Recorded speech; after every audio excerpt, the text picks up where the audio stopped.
Et salut la team Sora, on se retrouve pour la première vidéo du Podernos. Donc voilà, ceux qui me connaissent via Twitch savent que cette vidéo s'est fait attendre. Elle était annoncée depuis un moment, mais elle est bien là. Donc pour ceux qui me découvrent, je vais me présenter assez rapidement. Donc voilà, Podernos, c'est le nom de ma galerie. Je suis actuellement streamer sur Twitch. Et je possède une galerie qui avoisine les 28 ETH, donc qui est composée uniquement de joueurs limited et de rares. Donc voilà, c'est assez intéressant pour moi d'avoir la vision sur ces deux raretés et de pouvoir au mieux vous guider, que vous ayez une galerie limited ou une galerie rare. Donc voilà, je réponds à vos questions via Twitter. Je vais essayer de créer du contenu sur YouTube régulièrement pour accompagner les nouveaux joueurs et ceux qui sont déjà confirmés, et créer un contenu qui puisse au moins vous divertir et dans le meilleur des cas vous servir dans votre aventure Sora.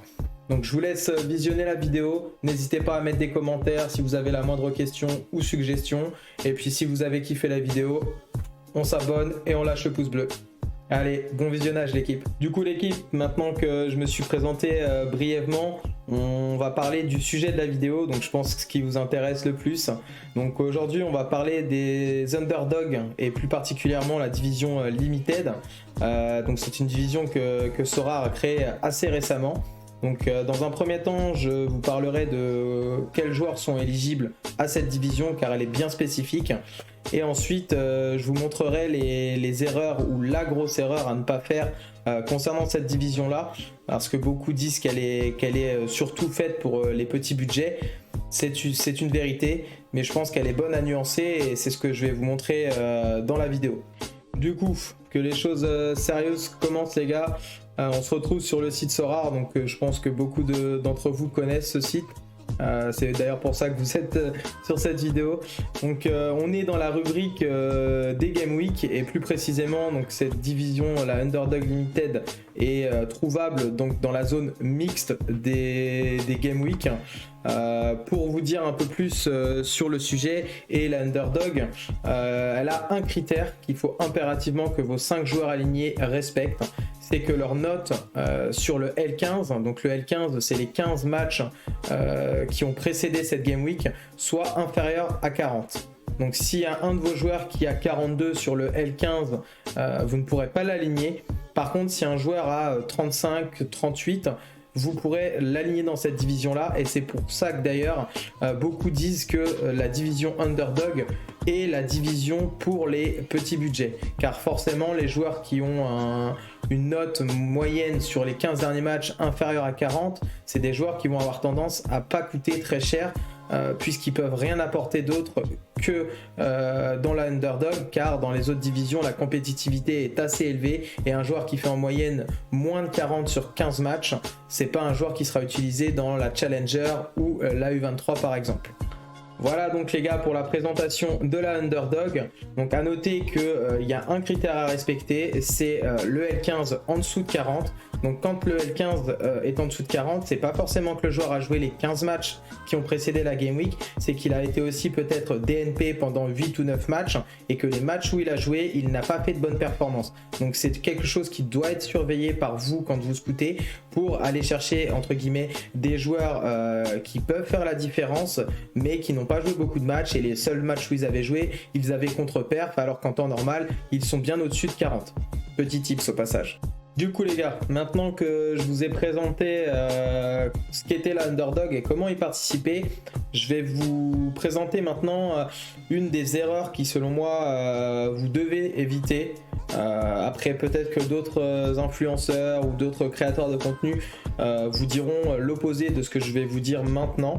Ça n'engage que moi, mais je pense que ça peut être un vrai souci, surtout pour les personnes qui justement se lancent dans la Underdog avec un petit budget. Du coup les mecs, on se retrouve pour la deuxième partie de la vidéo, qui pour moi va être la plus intéressante pour vous.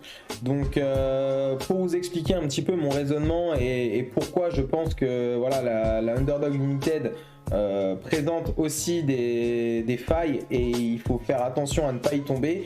Je vous ai préparé un petit PDF donc de 4 pages où je vais vous expliquer mon raisonnement sur le piège, le gros piège selon moi à éviter en se lançant dans cette division là.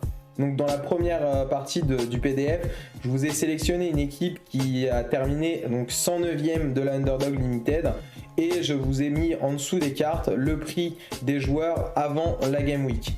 Donc là, dans un premier temps, ce qu'on peut clairement voir, et ça saute aux yeux, c'est que le prix du gardien correspond à 70% de l'investissement total pour l'équipe. Donc ce qui est énorme. Alors là, pour le coup, vous allez sûrement me dire, ouais, Podernos, ok, mais ça, c'est dans toutes les divisions. Le gardien, c'est le joueur qui coûte le plus cher. Effectivement, c'est une certitude sur Sora. Les gardiens sont overpriced du fait qu'ils aient moins de cartes et qu'il y ait un seul poste par équipe, d'où le fait qu'ils aient un prix élevé. Mais là, on est quand même sur une inégalité de répartition du budget assez flagrante. Quoi qu'il, c'est pas réellement aujourd'hui le sujet, même si déjà ça, au niveau des tarifs des joueurs, ça peut alerter certaines personnes. Aller mettre 70% de son budget dans un seul joueur, c'est pas forcément conseillé. Alors après, le fait que le joueur coûte 70% du prix total de l'équipe, est-ce que c'est un réel problème? Bon, il a quand même été chercher une reward, donc voilà, il est rentable, il fait 0,0057 ETH de bénéfice, soit 17 € en allant chercher sa reward et en finissant 109e. Donc en soi, pour l'instant, il est rentable, même s'il a pris des risques sur son gardien. Et c'est à ce moment-là que le piège peut se refermer sur quelqu'un qui a voulu se lancer dans la Underdog avec un petit budget, parce que les joueurs en dessous de 40 en L15 sont forcément les moins chers, sauf pour les gardiens. Puisque très peu de gardiens aujourd'hui ont un L15 en dessous de 40, moins il y a de joueurs disponibles, plus les prix augmentent, c'est bien connu. Et je vous ai fait ce petit graphique pour vous imager un petit peu la situation. Donc son gardien, partons du principe qu'il l'a acheté le 29 mars, donc juste ici, il l'a acheté 0,070. D'accord, il était éligible à la Underdog.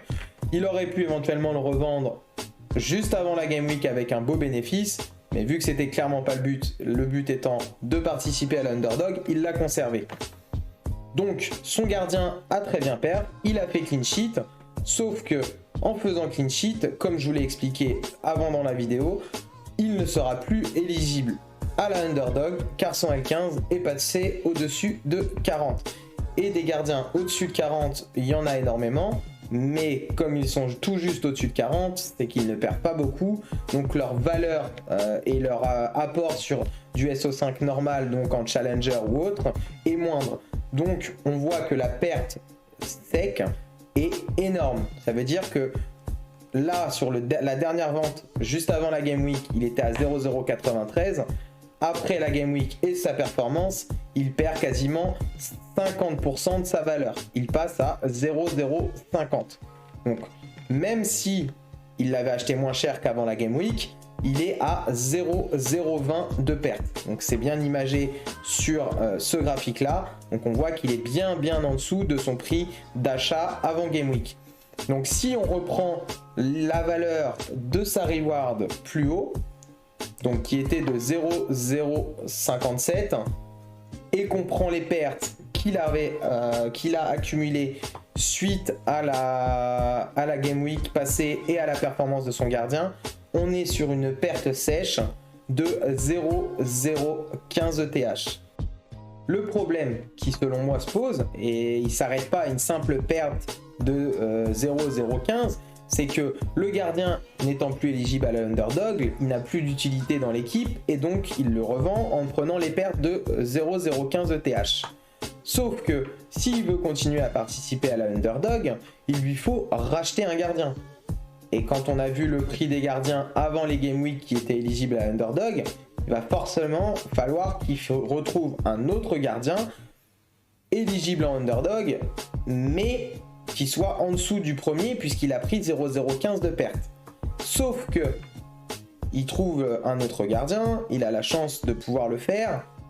Si ce cycle-là se reproduit et se reproduit une nouvelle fois, qu'est-ce qui va se passer? C'est que le joueur va avoir une baisse de pouvoir d'achat assez importante et cyclique et que du coup, s'il n'a pas la chance de perfer très très haut, avec une reward qui lui permettra d'encaisser ces pertes-là suite à la performance d'un gardien, ça peut vite devenir problématique parce qu'en plus de ça, la personne, quand elle se lance dans cet underdog et qu'elle n'a pas beaucoup de budget, si elle n'a pas beaucoup de budget, c'est qu'elle n'a pas de profondeur de TH, qu'elle ne peut pas se permettre d'accumuler les pertes. Donc, si elle accumule les pertes et qu'à un moment ou un autre, elle arrive avec une bankroll disponible après la vente du gardien qui a perte, qui est pas suffisante pour acheter un gardien, qu'est-ce qui va se passer? La personne ne pourra plus jouer le SO5, elle n'aura plus de joueurs à aligner en underdog, ces joueurs alignables ne pourront pas perfer assez fort pour obtenir une reward dans les autres ligues, et la personne va se retrouver bloquée dans le SO5 et peut-être soit give up le jeu ou se frustrer, revendre et repartir sur une équipe Challenger ou All-Star à bas coût et qui ne performera pas non plus. Et donc voici le mot de la fin qui clairement est: la underdog, il faut la jouer, mais pas à n'importe quelle condition et surtout en ne faisant pas n'importe quoi. C'est clairement le sujet de la vidéo et je veux pas qu'elle soit mal interprétée par quelconque personne. C'est pas du tout pour cracher sur la underdog, c'est juste un message de prévention parce que pour moi, ce que j'ai ciblé dans cette vidéo, ça peut se produire, et si ça se produit pour un bon nombre de managers qui veulent y aller parce qu'ils se disent les joueurs sont pas chers, j'ai moyen de faire mon trou et gagner des rewards qui vont me permettre de booster ma balance, effectivement c'est possible, mais il faut quand même avoir en tête que ce petit cycle là et qui n'est pas du tout vertueux, bien au contraire, peut avoir lieu, et que du coup il faut vraiment scouter de façon intensive et qualitative pour pouvoir perdurer dans cette division là et engranger des rewards qui vous permettent de step up votre galerie. Le mot de la fin, et c'est pas du tout un conseil, mais peut-être qu'il est intelligent pour certaines personnes qui ont vraiment un budget restreint d'aller peut-être sur un gardien remplaçant qui lui sera toujours éligible en underdog puisqu'il sera DNP, donc L15 à 0, et cibler donc un gardien DNP aujourd'hui qui a potentiellement des chances de passer titulaire, du coup qui pourrait vous permettre de faire un bénéfice à la revente quand il va passer titulaire. Et quand on voit le scoring actuel des underdogs, potentiellement vous pourriez quand même avoir des petites rewards, alors pas aller chercher des top 10 ou des top 30, mais avoir des petites rewards qui vous permettent d'avoir un petit retour sur investissement sans prendre le risque d'avoir une baisse de valeur quand son gardien passera en 40+ sur son L15. Voilà l'équipe, donc la vidéo se termine. J'espère que vous avez passé un bon moment et surtout qu'elle vous a été utile, à anticiper d'éventuelles erreurs ou à prendre confiance en cette division. Soyez juste indulgents, c'est ma première vidéo, donc je suis dans l'attente de vos retours évidemment pour progresser et pouvoir faire du contenu encore meilleur par la suite. Donc si vous avez vraiment kiffé la vidéo, n'hésitez pas encore une fois à lâcher votre pouce, ça encourage et ça fait du bien pour le taf accompli. Et puis je vous dis à bientôt, soit sur les lives Twitch ou sur une prochaine vidéo. Ciao l'équipe.